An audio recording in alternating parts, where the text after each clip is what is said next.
बहुत अच्छे होंगे और आपकी तैयारी बहुत अच्छी चल रही होगी। द यूथ फॉर वर्स सबसे यूट्यूब चैनल पर आपकी हिस्ट्री क्लास चली और हिस्ट्री में आपके कंप्लीट 8 चैप्टर हो चुके हैं।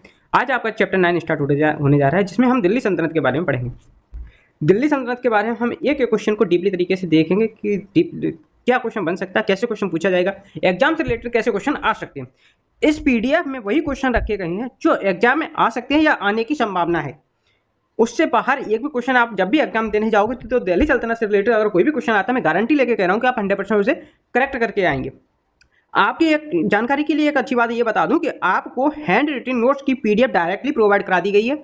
आपको कोई भी नोट्स बनाने की आवश्यकता नहीं है। जैसे ही हिस्ट्री कंप्लीट हो जाती है उसके बाद हम आपको व्हाट्सएप नंबर दे देंगे, आप उस पर हमें मैसेज करके कंप्लीट हिस्ट्री की पीडीएफ ले लेना और आप उसको निकलवा लेना। कंप्लीट आपको हिस्ट्री की पीडीएफ यहीं पे मिल गई है। सिर्फ आप क्या करिएगा, वीडियो को ज़्यादा से ज़्यादा लिसन करते रहिएगा, कंटिन्यू सुनते रहिएगा। 2 3 4 बार जितनी बार आप इसको सुनोगे, सिर्फ आपको सुनना है और देखना है, सुनना है और देखना है। कंप्लीटली 100% यहीं पर आपको याद हो जाएगा, ये मैं गारंटी लेके कह रहा हूँ। तो चलिए फ्रेंड्स, अपनी क्लास को स्टार्ट करते हैं। एक एक क्वेश्चन को बहुत ही ध्यानपूर्वक देखते हैं। तो सबसे पहले हम चैप्टर 9 में स्टार्ट करने जा रहे हैं दिल्ली सल्तनत के बारे में। तो हमें यह पता होना चाहिए दिल्ली सल्तनत की जो शासन चला था वो कब से लेके कब तक चला। दिल्ली सल्तनत का शासन ये 1206 ईस्वी से लेकर के 1526 ईस्वी तक चला था। क्या दिल्ली सल्तनत। अगर मैं यहाँ पे अगर सबसे पहले दिल्ली सल्तनत के बारे में बात करूँ तो सबसे पहले हम दिल्ली सल्तनत पढ़ेंगे गुलाम वंश के बारे में। किसके बारे में? गुलाम वंश के बारे में। तो गुलाम वंश जो कब से कब तक चला था, गुलाम वंश 1206 ईस्वी से लेकर के 1290 ईस्वी तक चला था। हम हर बार एक वंश को उठाएंगे, अभी गुलाम वंश को उठा रहे हैं, इसके बाद हम खिलजी वंश को उठाएंगे। तो हमें हर वंश को एक एक करके देखते हुए चलेंगे। तो पहले हम देख रहे हैं गुलाम वंश। तो गुलाम वंश देख लेते हैं 1206 से लेकर के 1290 ईस्वी तक चला था। क्वेश्चन क्या पूछा जाएगा? क्वेश्चन आपसे पूछा जाएगा, अगर मैं यहाँ पे बात करूँ कि गुलाम वंश की स्थापना कब हुई थी और किसने की थी। गुलाम वंश की स्थापना 1206 ईस्वी में हुई और किसने की थी? कुतुबुद्दीन ऐबक ने की थी। यह मोहम्मद गौरी का गुलाम था। कुतुबुद्दीन ऐबक किसका गुलाम था? तो ये क्वेश्चन बन जाता है कि कुतुबुद्दीन ऐबक मोहम्मद गौरी का गुलाम था। मोहम्मद गौरी के समय यह दिल्ली का गवर्नर हुआ करता था। कौन? कुतुबुद्दीन ऐबक। क्वेश्चन ये पूछा जाएगा कि कुतुबुद्दीन ऐबक किसका गुलाम था? मोहम्मद गौरी का गुलाम था। मोहम्मद गौरी के समय में कुतुबुद्दीन ऐबक कहाँ का गवर्नर हुआ करता था? तो दिल्ली का गवर्नर हुआ करता था। कहाँ का? दिल्ली का। नेक्स्ट क्वेश्चन क्यों चले, कुतुबुद्दीन ऐबक ने अपनी राजधानी किसको बनाया? तो आंसर में लिखिएगा लाहौर को बनाया। नेक्स्ट क्वेश्चन क्यों चलते हैं, कुतुबुद्दीन ऐबक को क्या कहा जाता है? कुतुबुद्दीन ऐबक को लाख बख्श भी कहा जाता है। किस नाम से जाना जाता है इसे? कुतुबुद्दीन ऐबक को लाख बख्श के नाम से भी जाना जाता है, जिसका अर्थ होता है लाखों का दान करना। जिसका अर्थ क्या होता है? लाखों का दान करना। नेक्स्ट क्वेश्चन क्यों चले, कुतुबुद्दीन ऐबक ने दिल्ली की कुब्बत उल इस्लाम मस्जिद और अजमेर का 2.5 दिन के झोपड़े का निर्माण कराया। क्वेश्चन पूछा जाएगा कि दिल्ली के कुब्बत उल इस्लाम मस्जिद और अजमेर के 2.5 दिन के झोपड़े का निर्माण किसने कराया? तो किसने कराया? आंसर में लिखिए कुतुबुद्दीन ऐबक ने कराया। नेक्स्ट क्वेश्चन क्यों चले, दिल्ली की कुतुब मीनार का निर्माण किसने करवाया था? तो क्वेश्चन में लिखिएगा दिल्ली कुतुब मीनार का निर्माण भी कुतुबुद्दीन ऐबक ने करवाया था। किसने करवाया था? कुतुबुद्दीन ऐबक ने करवाया था। नेक्स्ट क्वेश्चन क्यों चलते हैं, इसने अपनी पुत्री की शादी किसके साथ की? इसने अपनी पुत्री की शादी इल्तुतमिश के साथ की। नेक्स्ट क्वेश्चन क्यों चलेंगे फ्रेंड्स, एक एक क्वेश्चन को ध्यानपूर्वक सुनते चलिएगा। यही क्वेश्चन आपको एग्जाम में रखे हुए आईटीज मिलेंगे। एक एक क्वेश्चन को ध्यानपूर्वक सुनिएगा और आप इस वीडियो के फिनिश होने के बाद एक बार और रिपीट कर लीजिएगा। हाल की हाल में गारंटी लेकर कह रहा हूँ, आपको ऑन स्पॉट यहीं पर क्लास में ही याद हो जाएंगे। तो चलिए नेक्स्ट क्वेश्चन क्यों चलते हैं, कुतुबुद्दीन ऐबक का अर्थ क्या होता है? कुतुबुद्दीन ऐबक का अर्थ होता है चंद्रमुखी।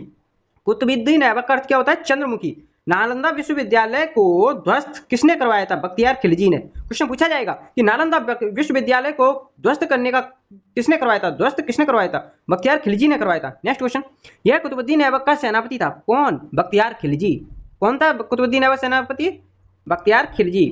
नेक्स्ट क्वेश्चन, कुतुबुद्दीन ऐबक की मृत्यु 1210 ईस्वी में चौगान अर्थात पोलो खेलते समय घोड़े से गिरकर हो गई। क्वेश्चन पूछा जाएगा कुतुबुद्दीन ऐबक की मृत्यु चौगान खेलते समय घोड़े से गिरकर हुई थी, कितने ईस्वी में हुई थी? तो 1210 ईस्वी में हुई थी। अच्छा, अगर ये पूछा जाए कुतुबुद्दीन ऐबक की मृत्यु 1210 ईस्वी में क्या खेलते समय घोड़े से गिरकर हो गई, तो चौगान खेलते समय उसकी घोड़े से गिरकर मृत्यु हो गई।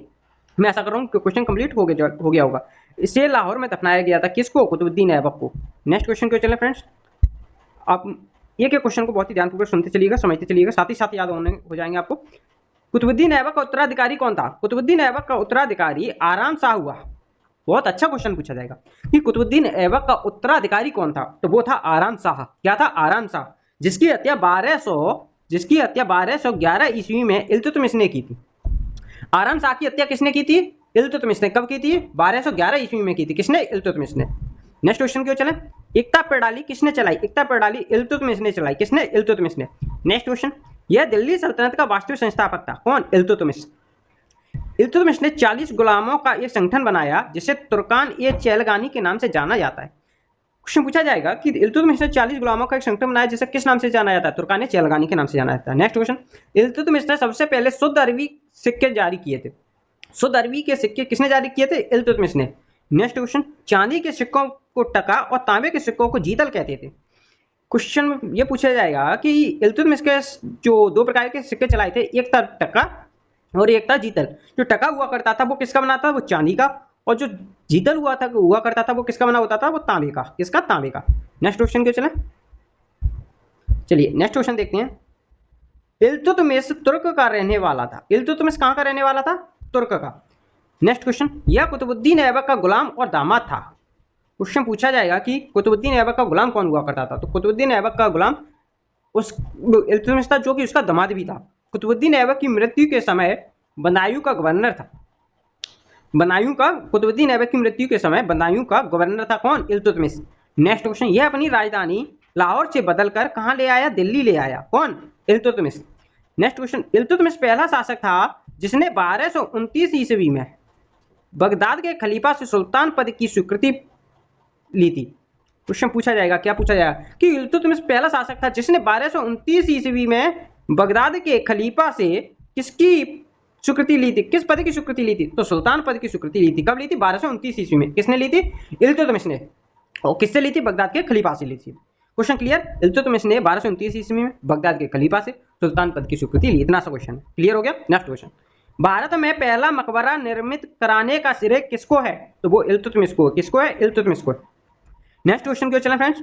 नेक्स्ट क्वेश्चन है कि चंगेज खान ने भारत पर 1221 ईस्वी में इल्तुतमिश के समय में आक्रमण किया। चंगेज खान ने भारत पर इल्तुतमिश के समय कितने ईस्वी में आक्रमण किया था? तो 1221 ईस्वी में किया था। कब? 1221 ईस्वी में। किसने आक्रमण किया था भारत पर? चंगेज खान ने। किसके समय में? इल्तुतमिश के समय में। नेक्स्ट क्वेश्चन क्यों चला? इल्तुतमिश की मृत्यु 1236 ईस्वी में हुई थी। आपसे क्वेश्चन ये पूछा जाएगा कि इल्तुतमिश की मृत्यु कब हुई थी? तो 1236 ईस्वी में इल्तुतमिश की मृत्यु हुई थी। इल्तुतमिश के बाद उसका पुत्र रुकनुद्दीन फिरोज गद्दी पर बैठा। यह एक अयोग्य शासक था।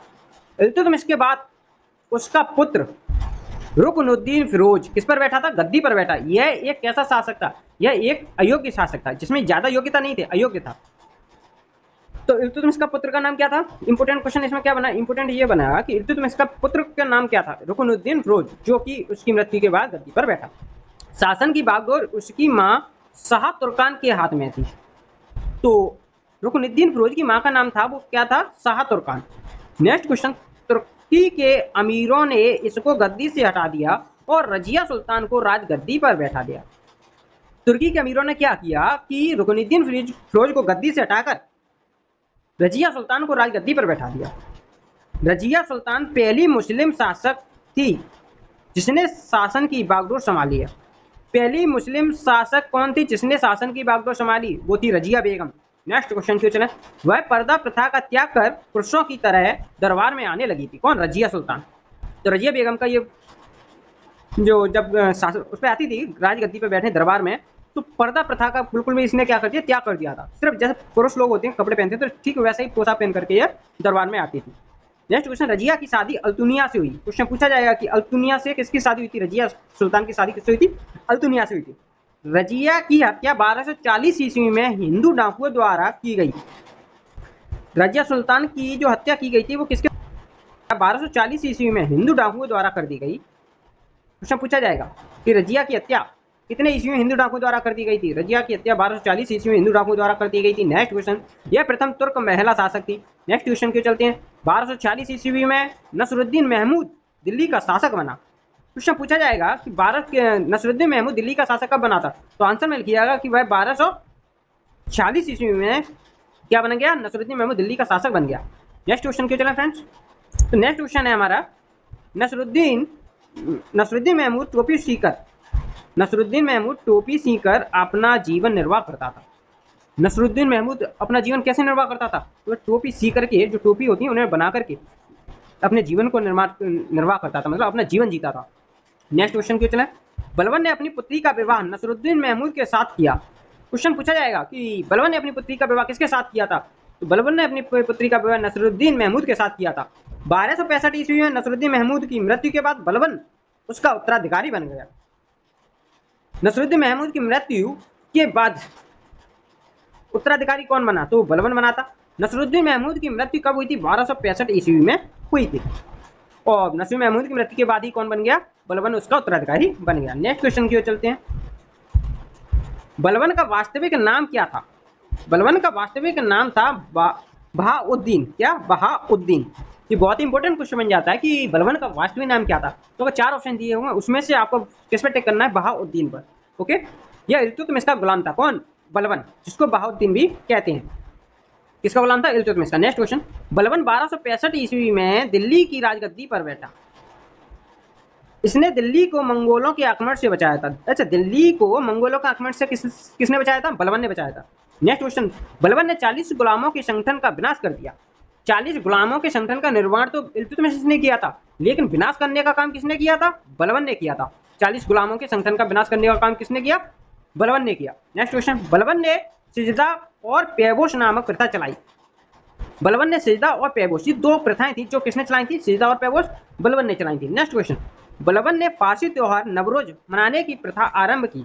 अच्छा, फारसी त्योहार नवरोज मनाने की प्रथा किसने आरंभ की थी? तो बलबन ने आरंभ की थी। नेक्स्ट क्वेश्चन के चलें।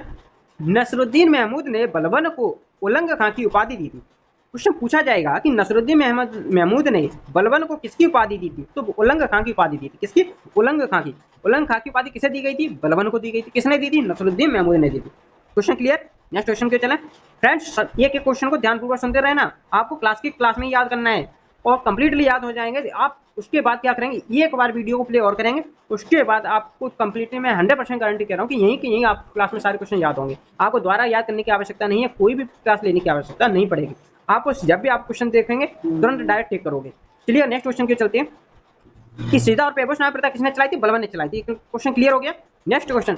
बलबन ने फारसी त्योहार नवरोज मनाने की प्रथा आरंभ की, यह भी क्लियर है। और नसरुद्दीन महमूद ने बलबन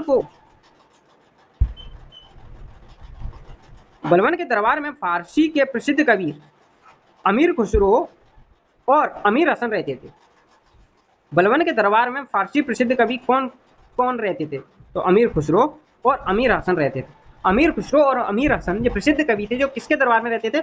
बलबन के दरबार में रहते थे। Question clear? नेक्स्ट क्वेश्चन क्यों चला। बलबन ने अपने शत्रुओं के विरुद्ध लोह एवं रक्त की नीति अपनाई। बलबन ने अपने शत्रुओं के विरुद्ध कौन सी नीति अपनाई? लोह एवं रक्त की नीति अपनाई। किसने अपनाई थी? बलबन ने अपनाई थी। अपने शत्रुओं के विरुद्ध अपनाई थी। Next question. बलबन की न्याय व्यवस्था कैसी थी? निष्पक्ष थी। निष्पक्ष, कोई भेदभाव नहीं। बलबन की न्याय व्यवस्था कैसी थी? निष्पक्ष थी। Next question. बलबन के बाद उसका पुत्र कई खुसरव शासक बना। बलबन के बाद उसका पुत्र कौन शासक बना था? कई खुसरव शासक बना। कई खुसरव का नाम याद रखिए, ये बलबन का पुत्र था। उसकी मृत्यु लकवे से हो गई। Next question. गुलाम वंश का अंतिम शासक शमसुद्दीन क्यों मर्श था? गुलाम वंश का अंतिम शासक अगर आपसे पूछा जाए तो वे कौन था? शमसुद्दीन क्यों मर्श था। फ्रेंड्स, उम्मीद कर रहा हूँ आपको हमने गुलाम वंश के बारे में सारे क्वेश्चन समझाए, एक क्वेश्चन डीपली तरीके से समझाए, आपको सारे क्वेश्चन क्लियर हो गए होंगे, सारे अच्छे से समझ में आए होंगे। अगर आपको कोई भी क्वेश्चन में डाउट है तो आप जाकर के हमें कमेंट बॉक्स में पूछ लीजिएगा, मैं उसके आपका क्वेश्चन का रिप्लाई कर दूंगा। तो आशा करता हूँ फ्रेंड्स आपको ये वीडियो पसंद आई होगी। जो भी फ्रेंड्स हमारे चैनल पर नए हैं वो प्लीज़ लाइक शेयर सब्सक्राइब कर लें, चैनल के बेल आइकन प्रेस करें ताकि आने वाली सभी वीडियो की नोटिफिकेशन सबसे पहले आपको मिल जाए। और जो भी फ्रेंड्स अभी नए हैं तो आप प्ले लिस्ट में जा करके आप इससे पहले 8 चैप्टर कंप्लीट हो चुके हैं उन्हें भी क्लियर कर लीजिएगा।